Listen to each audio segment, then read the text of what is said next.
Okay, good afternoon once again, students. Good afternoon, So do you agree that learning to read and spell English is challenging? Yes. Why? Because Because? Sige, ate. Unsa to, te? Unsa?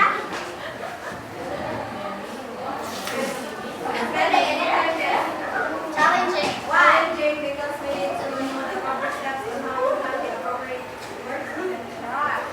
Okay, thank you, te. So, spell and read English is challenging just because this language doesn't have a constant principles or rules. So, but now I'll be discussing some rules or principles, and that is called the vowel rules or principles in accent generalization. But before jumping into correcting your knowledge on some simple correspondence, let us first talk about the 6 basic syllables that we will encounter in our discussion later. So first, are you familiar about the 6 basic syllables? No, teacher.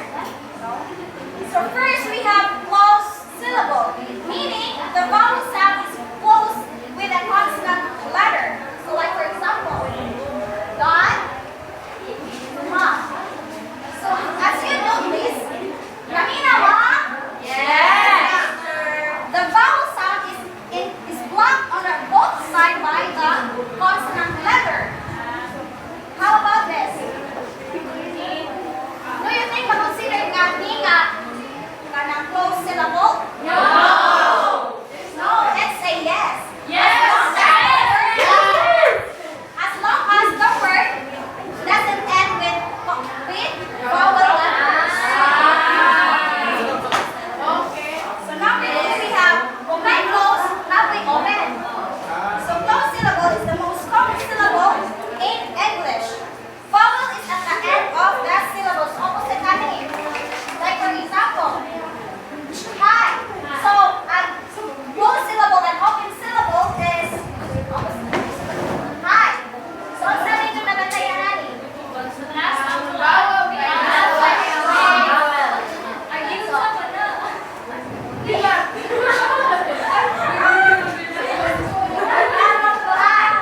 So the vowel letter is at the end of the word or syllable. Number 3, the silent syllable. It is often called the magic E, since the letter E indicates that the preceding, meaning the vowel before the letter E vowel is long. Like for example, they and compete. So the first vowel sound, the vowel sound before the letter E has the long vowel sound and the E is silent. Gets that? Yes. Same as Radiri. The E is long and the E is silent. So that is the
rule in accent generalization.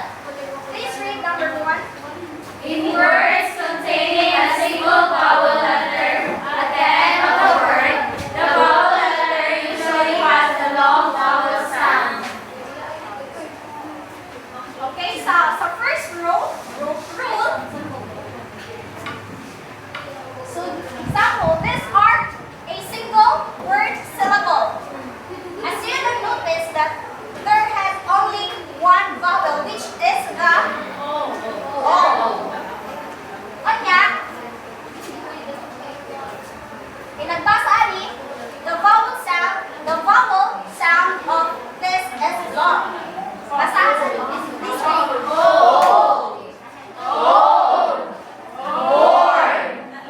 So that is the rule in number 1.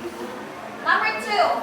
In syllables containing a single vowel letters at the end of the syllable, the vowel letter may have either the long or short vowel sound. Try the long sound first. So take note that this rule is the same as the rule number 1. It's just that it is in the end. O ang first is ay in the end, ang galing.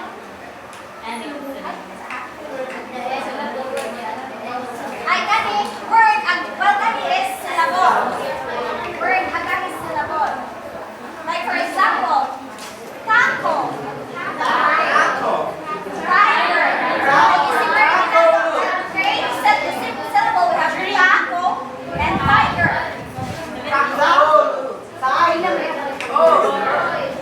The vowel at the end of the syllable is long, while and the syllable is consonant. It has a vowel sound short. What have the last word? Tiger. So that is the rule number 2. Let's proceed to rule number 3. A single vowel in a syllable usually has a short vowel sound if it not at the last letter or is not followed by R, U, or L. So as you can remember in our discussion earlier, we discussed there the closed syllable. And the closed syllable is applied in this rule. The closed syllable are often short sound since it does not end with a vowel. Like for example, yeah.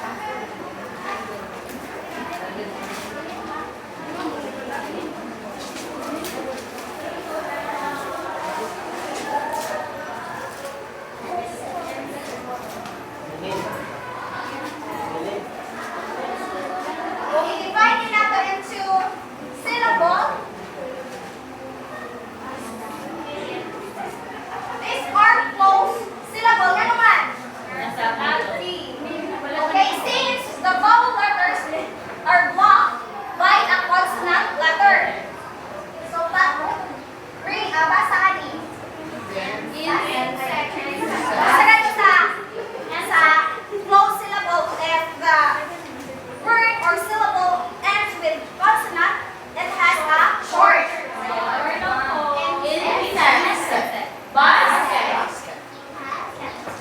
Each syllable or closed syllable, the reason why the vowel letter has a short sound. Number 4. Vowel followed by R usually has a sound that is neither long nor short. So, ganiha pod sa kani sa closed syllable, kani pod sa katong R-controlled syllable. The consonant R is so strong that it can dominate or affect the sound of the vowel. The reason why the vowel preceding or the vowel before the letter R is neither long or short, depending on the words or sentence. Like for example, warning. Warning.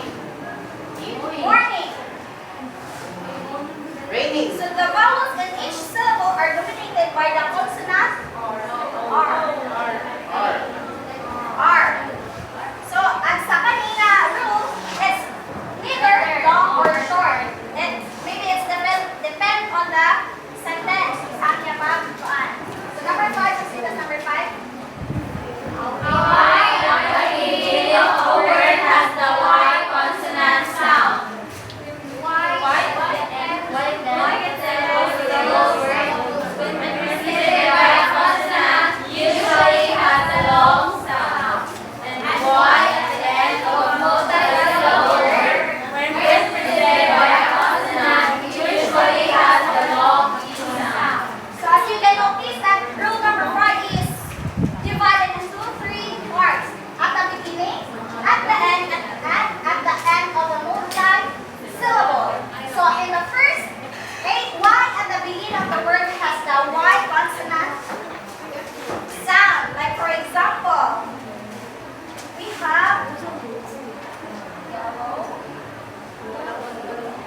beginning